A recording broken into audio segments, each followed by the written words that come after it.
आता यापुढे स्थानिक महिला नगरसेविका म्हणून आपली भूमिका काय असेल?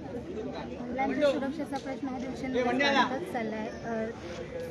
मला असं वाटतं की प्रत्येक मुलीनं आणि त्याच्या पालकांनी पण मुलींना सांगितलं पाहिजे की घाबरून राहून नाही चालणार आहे. माझं असं म्हणणं आहे की सेल्फ डिफेन्स हा जो काही विषय आहे हा प्रत्येक म्हणजे शाळा कॉलेजांमध्ये हा सक्तीचा केला गेला पाहिजे, जेणेकरून मुलींना एकट्या जरी असतील तरी त्या स्वतः डिफेंड करू शकतील. 5 वर्षाची चिमुरडे पोलिसांना म्हणजे स्वतः पीआयना विचारते मी खेळू की नको. कणकवली आहे की उत्तर प्रदेश की बिहार आहे? परप्रांतीयांना आधी मी काय म्हणते की इथले स्थानिक नागरिकांना यांनी रोजगार दिला पाहिजे. परप्रांतीयांना तुम्ही रोजगाराला ठेवता, मग इथलेही बऱ्याचशा अशा महिला आहेत ज्या कुशल आहेत व्यवसायामध्ये, ज्या चांगलं काम करू शकतात, पण त्यांना ह्यांनी संधी न देता परप्रांतीयांना संधी दिली. त्याच्यामुळे इथल्या ज्या खरोखर ज्या डिझर्व करतात त्या महिला त्या खरोखर घरी आहेत अशा महिला, आणि त्यांनी ह्या परप्रांतीयांना इथं आणल्यामुळे हे सगळं चित्र बदलत चाललेलं आहे असं मला वाटतं. तुमची भूमिका काय असेल?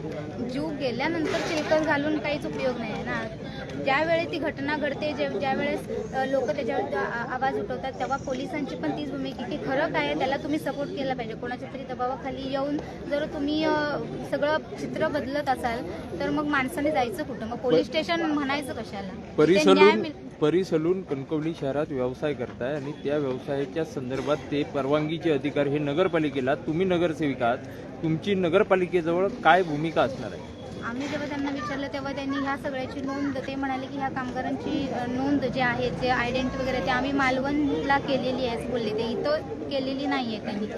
तर असं मी म्हणेन की जे परप्रांतीय जे येतात ते कंपल्सरी त्यांचं म्हणजे जे कोण कामाला ठेवणार आहेत त्यांची ती जबाबदारी आहे की त्यांनी पहिला त्यांचा ID प्रूफ आणि मी मगाशी म्हटलं तसं की कंपल्सरी प्रत्येकाला जो बाहेरून आलेला आहे त्याची कंपल्सरी नोंदणी घेणं ही नगरपंचायतची जबाबदारी आहे, पोलीस स्टेशनची आहे, आणि जो व्यवसाय सुरू करणार त्याची सुद्धा आहे. पण जबाबदारी आणि नसेल